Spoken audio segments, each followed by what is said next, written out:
Okay, so now we're going to use both multi-stick bars in similar movement patterns, all right, but now we're really going to get turned on some more load, obviously, with both bars. Similar movement patterns, and this is going to be great strength and conditioning work for us, all right? So, just like with the single bar, we're going to start with a hinge. We'll start these out front. We're going to establish our foundation and what feels like good movement to us and good force output through these bars, and then we'll just hinge over and do a hinge, okay? Again, with here only 2 reps. All right, notice my arms are staying relatively straight as well. I'm not moving this way, okay? So I'm pretty locked in with my upper body, just pulsing these. All right, and now I'm gonna go ahead and rotate. I'll do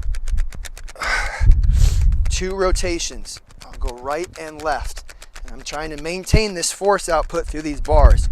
Loading into the trail heel, loading into the lead heel. All right, again, going a little bit faster than I otherwise would.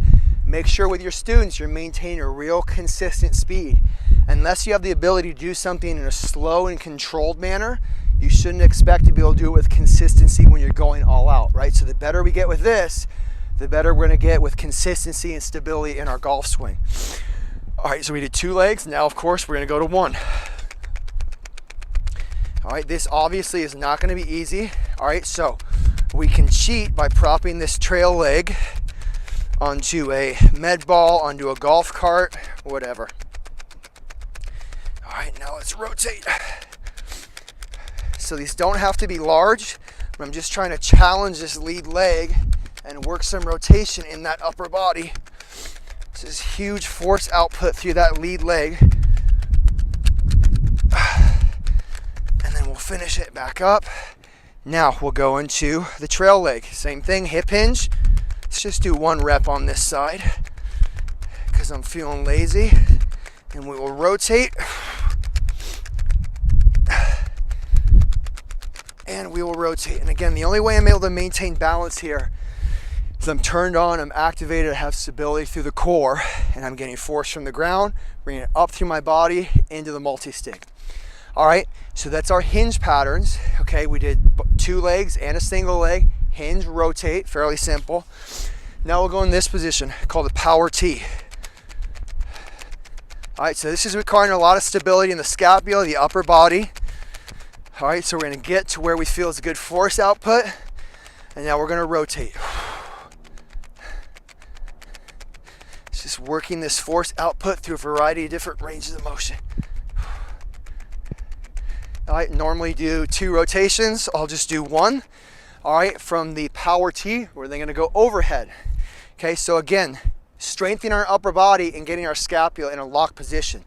This is not what I'm looking for, okay? I'm looking for these to be relatively straight, and then I'm looking for the shoulder being down and away from the ear. The stability is coming from the scapular muscles back here. I don't want it coming from the shoulder here. Right, so I don't want this position here, and I don't want this position here. I want these straight, but then I want the shoulders down and away from the ears. All right, and this is where I want to see some pulsing, this little movement into the ground. Get some serious momentum built up, stability and force output through that upper body.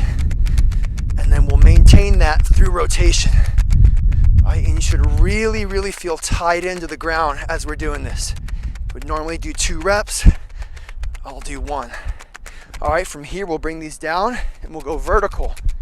All right, so now we're really able to feel that vertical force output from the ground. Same thing, make a rotation, load it on the inside of this trail heel.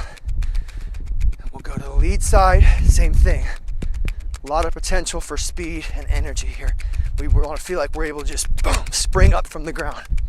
All right, now we'll go 1 over, 1 under. All right, from here, let's make this rotation and tell me what this looks like. That should be the top of our swing. Fine to let this heel raise. Do 2 reps. Switch sides and we'll be done. All right, so this is very short and sweet, guys.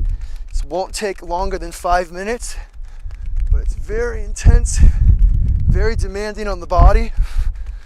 And the better we get at this, May look very sloppy for you at first, very sloppy for your student, but with some consistency, we're gonna get better and better at this. The way we're getting better at this is by using the ground and transferring energy from the ground more efficiently. When you can do that, now you're becoming a better athlete. Now you have more potential for speed and athleticism in your golf game.